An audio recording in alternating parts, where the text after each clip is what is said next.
Month, momentum is building for the Griqua, Ko-rana and Khoi people to be recognized as the First Nations. A plea has also been made for their languages to be preserved, taught and grown.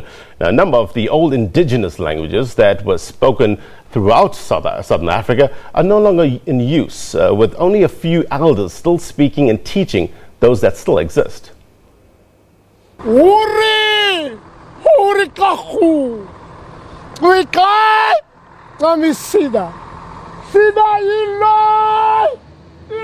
Chief Oki of the Griqua nation speaking to God in the old language at the ancient mountain.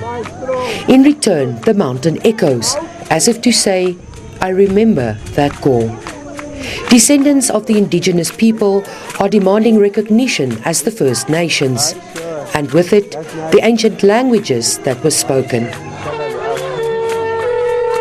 Prince Lifi Liza of the Khoisan kingdom says there can be no recognition of a people without the recognition of their language. It is quite important that these languages get recognized by even the state. So for our people to get that recognition, even with their languages, because the language connects them to the ground.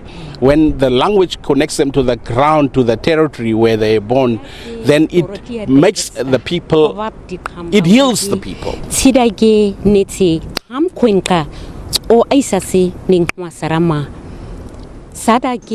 Dorothea Davids has a deep love of the Nama language. It is estimated that several 100,000 people still speak the old language. Her plea is that government would play a greater role in preserving First Nations language and culture. She says despite what many think, Nama is easy to learn.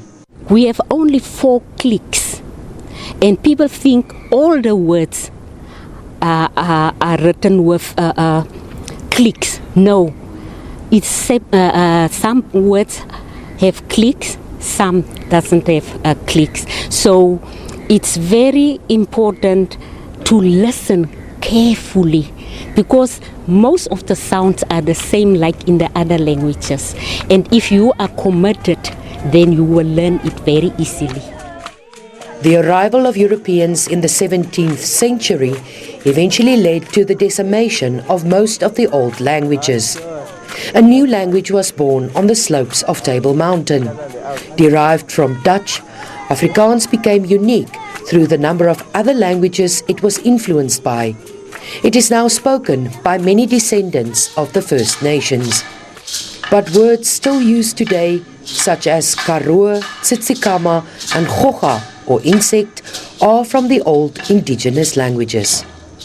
The future for that, I would want it to come to the same very level that the other languages are recognized, the 11 languages. So if these languages of the indigenous people can also be recognized in that fashion, then it would make us as indigenous people whole. Efforts are underway, especially in the Northern Cape, to keep some of the languages alive. Oma Katrina Esau, among others, runs a school for the Ngu language in Uppington, and plans are afoot to expand on this. David says the youth are keen and must be encouraged. And she will forever cherish the beauty of her beloved Nama language. Ti khoiha khoito, my people. No other language can describe it like in Nama. If I am talking to my neighbor or somebody next to me, so I'm expressing my love through these 2 words. Ti khoiha khoito. Mariska Botha, SABC News, Cape Town.